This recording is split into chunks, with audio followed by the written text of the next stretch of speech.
Dog Entertainment back with another review, and this is House of Gucci. It came out in 2021.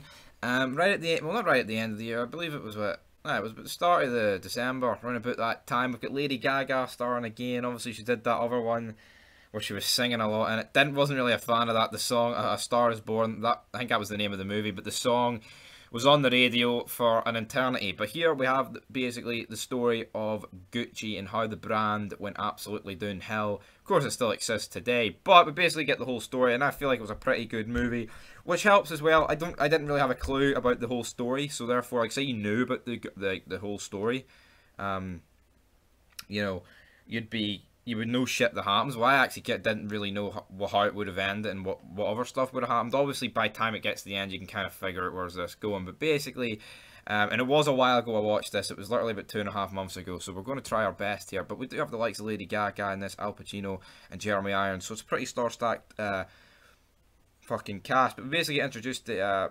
Patrizia, played by Lady Gaga. She's working for her dad at this like fucking jobber thing.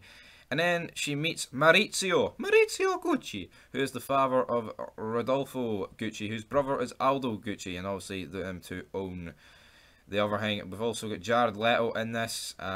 He plays Paolo Gucci, which is pretty funny, and that is Al Pacino's son in this. But yeah, basically Patrizia and Maurizio meet at this party. She basically ends up stalking him. Like, is she stalking him for the House of Gucci, or did they ever have, like, for the money and the power and all that, or did they ever have a connection? Because by the end, he kind of just fucking kicks her out and she has a shit life, so you've got to factor, but then again, I guess, I mean, I'm not 100% sure either way, but I think there was definitely other motives, but basically his daddy, Rodolfo Gucci, he's disagreeing with all this shite, and he basically kicks Maurizio out of the family, so Maurizio goes and works for Lady Gaga, Patricia's father, and then basically Jeremy Irons can't believe it. But basically they reunite, rekindle, because Big Rodolfo is on his fucking deathbed. He dies, leaves it all to Maurizio. And then they get a lot pally with Aldo Gucci. Basically see a lot of trips throughout the world, all this like Gucci shit. They go to New York, all that. Patrizia and Maurizio, they get married. They have a kid, but things quickly begin to sour with the whole tax thing where Maurizio like flees to like Switzerland, because obviously you don't have to pay your taxes there. But yeah, I get it, you don't have to pay your taxes there, but at the same time, it's like, can you not still get arrested by Italian authorities in Switzerland, or is there like, obviously because they don't have any jurisdiction, as they would so fucking much mention in like American TV shows and movies and shit. But like, would that really pass? I don't really know. But basically, over the course of this, Maurizio and Patrizia they basically get in Paolo's head, and then he basically kicks out Aldo, and then they basically turn on Aldo. They get him in jail for all his tax shit that he did, and because of this, Paolo basically gets jobbed out as well. And then there's like a really sad scene of Aldo and Paolo walking through the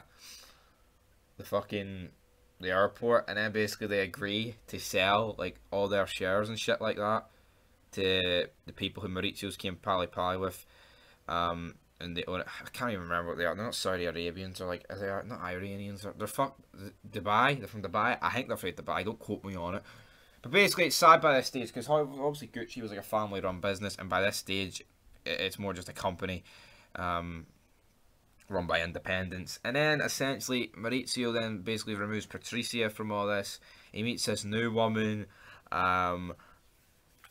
who, I mean, she's alright, like, but she's no Lady Gaga, you get me? You get me on that? And then basically, he ends up getting booted out of his own company. Well, it's looking like he's going to get booted out of his own company, because the profits are well down. We are into the 90s by this point. That's what I liked about this movie. You go feel like the 70s to the 90s, but I feel like they could have explained the timeline a bit more, but the movie's that fucking long, you know, I guess we didn't particularly need it. But then, basically, the movie's finale is Patrizia and her friend, and these two hitmen basically conspire, and they end up killing Maurizio.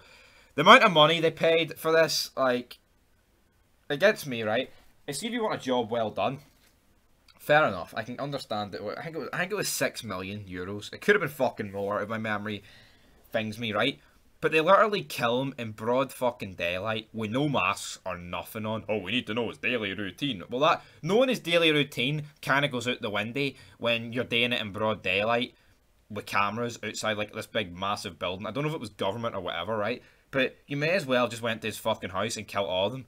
Because therefore, they'd have been like, you know what I mean? And why didn't they wear masks? Like, oh, I'm going to get 6 million. But I'm not going to wear... Oh, it needs to be a job well done. We need to know his routine. But it was like such an amateur fucking killing.